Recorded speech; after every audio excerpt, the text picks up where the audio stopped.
Hi, good evening dear viewers. చలికాలం వెళ్ళిపోతుంది, అయినప్పుడు చలి బాగుంది కాబట్టి చలికాలం అప్పటికప్పుడు వేడి అన్నం ప్రిపేర్ చేసుకుంటే బాగుంటుంది, తింటే బాగుంటుంది. ముఖ్యంగా నాన్ వెజ్ వంటకాల్లో కాస్త బగారా రైస్ లాంటిది దొరుకుతుంటే మంచిగా ఉంటుంది కాబట్టి బగారా రైస్ వండుకునే విధానం మీకు తెలిసే ఉంటుంది. యాడ్ చేశాను.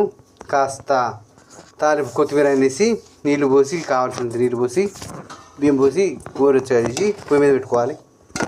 కలుపుకోవాలి, ఎక్కువ కలుపుకొద్దు. బగారా రైస్ ఆకేస్తే మంచి టేస్ట్ వస్తుంది.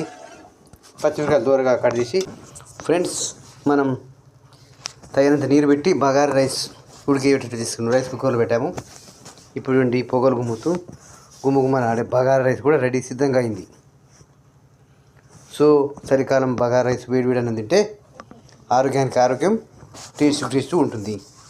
ఫ్రెండ్స్, నా వీడియో కనుక మీకు నచ్చినట్లయితే దయచేసి అనుముల రవీందర్ లేదా రవీందర్ అనుముల అనే పేరుతో లైక్ మరియు షేర్, సబ్స్క్రైబ్ చేసి నన్ను దీవించండి. మీ అనుముల రవీందర్, పార్కిన్సన్ డిసీజర్. నమస్తే, థ్యాంక్ యూ.